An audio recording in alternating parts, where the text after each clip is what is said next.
Bienvenidos a este nuevo episodio del Espacio Digital de Frente con Óscar Ortiz.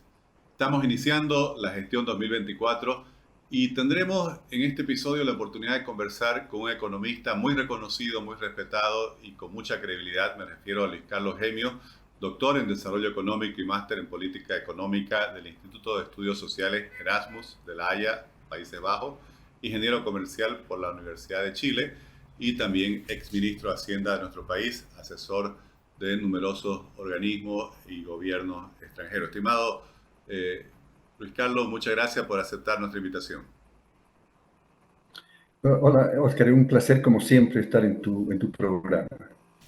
Luis Carlos, ha salido el número 14 de la publicación Ideas y Debate que auspicia la Fundación Democracia y Prosperidad, y en la misma publicás un artículo titulado Dinámica de las finanzas públicas en el periodo de la postbonanza y perspectiva.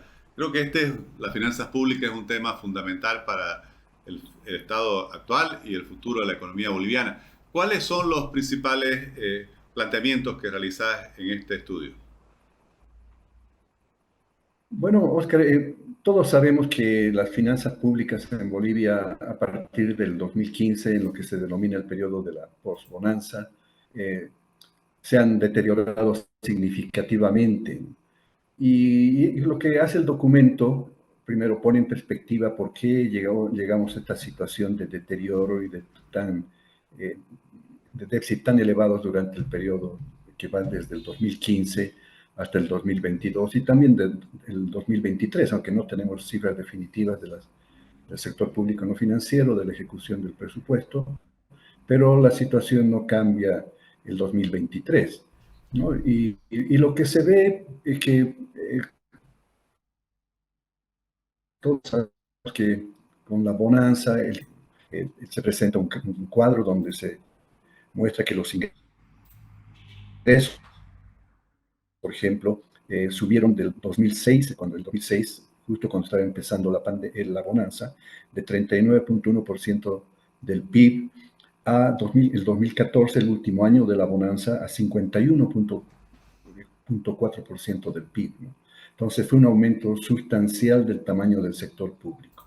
Y después, los gastos también aumentaron de 34.6% en 2006 a 54.8% en 2014. Y después, cuando viene la caída en los ingresos, que fue agravado durante la pandemia, pero hubo una caída sustancial de los ingresos en el periodo post-bonanza. El 2022 los ingresos solamente son un 38.7 y los gastos no se ajustan en la misma proporción, ¿no? Y caen solamente a un 45.8% del PIB. Sí hay un ajuste, por lo menos en términos de porcentaje del PIB. Ahora, lo que hace el documento, una vez planteado este problema, es analizar cuáles son los efectos del déficit, porque se pudo haber hecho en su momento un ajuste planificado, gradual. Se tenía un margen bastante importante en términos de las reservas, bajo el nivel de endeudamiento, pero eso no ocurrió. Y entonces el déficit continuo que hemos tenido ya durante 9 años, incluyendo el 2023, en promedio está alrededor de un 8% del PIB. Es un déficit demasiado elevado y por lo tanto ha causado muchos efectos macroeconómicos negativos. Entonces lo que hace el documento es analizar las principales variables que han sido afectadas por el elevado déficit que hemos tenido durante este tiempo, ¿no? Ese es el objetivo del documento. Claro, y como mencionabas, Luis Carlos, si bien entre el 2006 y el 2014 el tamaño del sector público, el gasto público se incrementó notablemente, bueno, de la misma forma lo hicieron los ingresos. El problema es que cuando en 2014 comienzan a disminuir los ingresos, el Estado no se ajusta, por así decir, a la nueva situación. Exacto. Y esto ya viene acumulándose durante prácticamente 8 gestiones, además del efecto en el medio de la pandemia.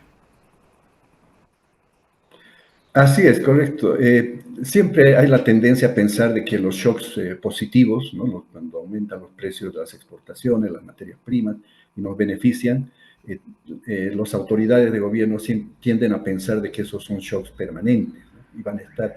Y en realidad se ha sucedido, porque los shocks que favorecieron al país a partir del 2006, 2005, 2006, se han mantenido durante un periodo muy largo. Nunca hemos tenido, yo creo, en la historia económica de Bolivia, un periodo tan largo y de tal magnitud de una bonanza económica como la que tuvimos durante ese periodo. Pero cuando viene un shock negativo, hay la tendencia a pensar de que son shocks transitorios, de que va a pasar un tiempo y después nuevamente la situación va a volver a lo que era. Y en este caso, por supuesto que no es el caso, ¿no? O sea, los ingresos han caído y lamentablemente una parte de la caída de los ingresos se debe a menores precios posiblemente, pero después los precios se han recuperado. Pero en el caso de Bolivia, lo que más nos va a afectar es la caída en las cantidades exportadas, ¿no? Eso es lo que va a ser realmente difícil recuperar para reponer los ingresos perdidos. Yo creo que ese es un tema central, ¿no? Porque como que al país, al gobierno, nos cuesta aceptar que ya no volveremos a tener en varios años el nivel de ingresos que hubo entre el 2006 y el 2014. Y mientras esto no se reconozca, se podría decir que por así llamarlo, hay una especie de ajuste pendiente. No sé si compartís ese criterio. Sí, es correcto. Eso es justamente lo que plantea el documento, es que no ha habido un ajuste, ¿no? O sea, realmente ha habido un ajuste en términos de porcentaje del PIB, pero es insuficiente, ¿no? Es insuficiente y nos ha dejado con elevados déficits que, como se plantea en el documento, ha tenido varios efectos sobre variables claves de la economía, ¿no? Y lamentablemente las perspectivas a futuro es que las cantidades exportadas, la capacidad productiva del país, va a ser la principal restricción para que nuevamente los ingresos aumenten, los ingresos por exportaciones, y eso también haga aumentar los ingresos del sector público. Luis Carlos, y normalmente en nuestro país, en muchos otros países de la región, se estigmatiza, por así decir, el término ajuste, ¿no? Se lo pone como sinónimo de pobreza, obviamente deterioro de las condiciones de bienestar de la población. Pero ¿qué pasa si no se toman las medidas correctivas cuando el déficit comienza a hacerse ya, no sé si el término es estructural o por lo menos constante y a un nivel Sí, de claro. 7-8%?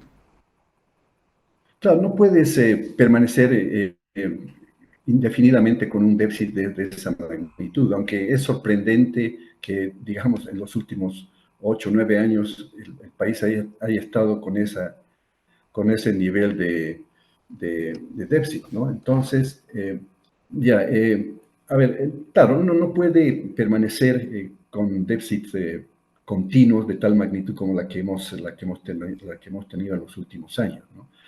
Más bien es sorprendente que la economía o las autoridades hayan podido mantener las finanzas públicas con ese déficit durante tanto tiempo. Eh, Como en todo caso sucede, tanto a nivel individual, de una familia y de un país, también de una economía, cuando se te caen los ingresos, tú puedes temporalmente vivir más allá de tus ingresos, ¿no? O sea, teniendo déficit, gastando más de lo que te ingresa. Inicialmente podrás utilizar tus ahorros, que es lo que hemos hecho con las reservas, nos hemos gastado todas las reservas internacionales, eh, eh, considerando el último dato que dio el presidente del Banco Central del nivel de reservas en el periodo 2014-2023, hemos perdido 13 mil millones de dólares de reservas, ¿no? Que es una barbaridad, la verdad. Bueno, nos hemos gastado los ahorros. Cuando se te terminan los ahorros, la otra posibilidad es que te endeudes, cosa que está sucediendo y hemos aumentado la deuda pública en forma sustancial. Estamos en niveles muy tan altos que nos han ya reducido la calificación de riesgo del país. Hemos pasado a ser un país de triple C, lo cual obviamente ya no nos hace atractivo para inversiones. Y la tercera opción, como ya cuando se te terminan todas estas opciones, no te queda otra que ajustar. O sea, lo podrías haber hecho antes sin haber asumido un costo tan elevado. Ese es el problema. Yo creo que las autoridades tuvieron las opciones, todas las opciones para haber hecho un ajuste gradual, como te mencionaba anteriormente, y no se hizo. Luis Carlos, basado en nuestra propia experiencia, bueno, en la experiencia que se ha visto en otros países que han tenido situaciones similares a la que estamos viviendo, ¿Cuáles serían las principales recomendaciones de política económica para poder evitar un deterioro mayor y, bueno, tener obviamente la perspectiva de comenzar a revertir esta tendencia? Mm. Bueno, sin duda la principal medida a ser adoptada, que tiene que ser adoptada, es reducir el déficit fiscal, ¿no? Incluso viendo lo que está sucediendo en la Argentina y todo el debate que hay sobre la dolarización, si se debe dolarizar o no desdolarizar, yo creo que de alguna forma desvía el debate de lo esencial, que es reducir el déficit fiscal. Yo creo que en la Argentina el gobierno tiene claro lo que tiene que hacer en ese sentido, ¿no?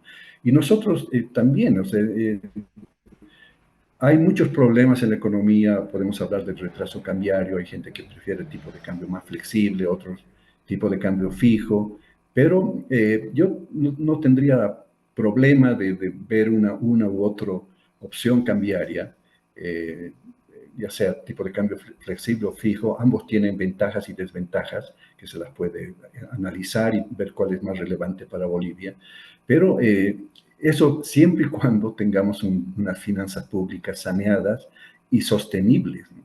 El tema de la sostenibilidad es clave. Ahora, es cierto que en el caso de Bolivia, el déficit, el elevado déficit, ha sido financiado con créditos, con deuda con el Banco Central, que al final si uno consolida el sector público financiero y no financiero, esa deuda se cancelaría, ¿no? Pero ya ha tenido un costo muy elevado en términos de pérdida de reservas. Y a futuro, esa opción no es una opción porque cualquier financiamiento del Banco Central al sector público que implique creación de dinero no va a poder ser esterilizado con venta de reservas, con mayor caída de reservas, que es lo que sucedió durante todo este periodo. Bueno, básicamente porque ya no hay reservas. Entonces ese dinero que salga de circulación por el financiamiento del Banco Central, sector público no financiero, va a tener un efecto inflacionario, ¿no? Luis Carlos, ¿y qué podemos aprender, por ejemplo, de lo que está pasando en este momento en la República Argentina, un país con el cual tenemos lazos históricos, económicos, culturales, para que nosotros también podamos, por así decir, aprender y tomar previsiones para que no sigamos ese camino? Bueno, yo básicamente diría que no podemos basar a largo plazo nuestro desarrollo alrededor del sector público.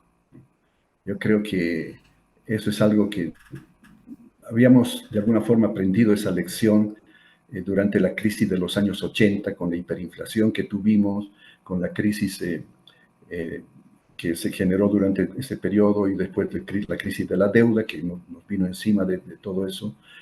Y en ese momento se tomó la decisión de basar el crecimiento, reducir el Estado a niveles mucho más manejables, hacer que el sector público se preocupe de lo que mejor sabe hacer, digamos, o de lo que es esencial, adoptando una posición mucho más subsidiaria, ¿no? Concentrándose en temas de educación, salud, infraestructura, pero dejando que las actividades productivas empresariales las ejecute el sector privado. Porque estamos viendo que el sector público o las empresas, por ejemplo, que se crearon, o incluso las empresas públicas, están en condiciones financieras muy negativas, ¿no? Y no son sostenibles también. Entonces, si vamos a salir de esta situación y tener a largo plazo expectativas y un futuro económico, va a tener que estar basado necesariamente en el sector privado. Y el Estado, obviamente, es importante para la participación del Estado en actividades como las que te mencioné anteriormente, pero también, obviamente, es importante el rol regulador del Estado, pero el Estado no debería involucrarse en participar como empresario. Luis Carlos, al finalizar tu artículo, se hace un análisis de las perspectivas, inicialmente las perspectivas para el 2023, pero obviamente la preocupación es qué viene entonces en el corto plazo, digamos, con todas estas dificultades económicas que nuestro país comienza a experimentar. ¿Cuál es tu visión al respecto? Bueno, las perspectivas a futuro no son muy buenas, ¿no? Hay fallas o problemas estructurales que van a afectar aunque digamos corrijamos el déficit fiscal, pongamos la economía en orden, la capacidad de crecimiento de la economía está muy deteriorada, yo diría, porque no han habido inversiones en sectores claves como minería, hidrocarburos, que son los dos principales sectores, o han sido dos de los principales sectores de exportación del país en los últimos años. Entonces, eh, hay otros sectores que sí pueden dinamizar, pero el gobierno tiene que dar las condiciones para que eso suceda. Atraer inversiones en los sectores claves como hidrocarburos, minería, puede tomar más tiempo. Ahora, la baja capacidad de recuperación del sector productivo en el corto plazo va a tener un efecto, por supuesto, en las finanzas públicas. Los ingresos pueden permanecer deteriorados o van a permanecer deteriorados y necesariamente el gobierno tiene que hacer un ajuste por el lado del gasto. Y eso va a implicar analizar problemas fundamentales, como es el caso del subsidio, el precio de los carburantes, y ver también el tema del empleo público, otros gastos públicos que están inflando el gasto público que genera este déficit. Bueno, Luis Carlos, te agradezco muchísimo, realmente es un estudio muy interesante, lo repito, está en la publicación Ideas y Debate que edita Fundep, la Fundación Democracia y Prosperidad, y se lo puede encontrar disponible en tanto la página web de Fundep como también en la del portal público.bo. Luis Carlos, muchas gracias y felicidades por esta nueva contribución al análisis económico en el país. Gracias a ti, Oscar. Un gusto, como siempre, hablar contigo. Gracias, un abrazo.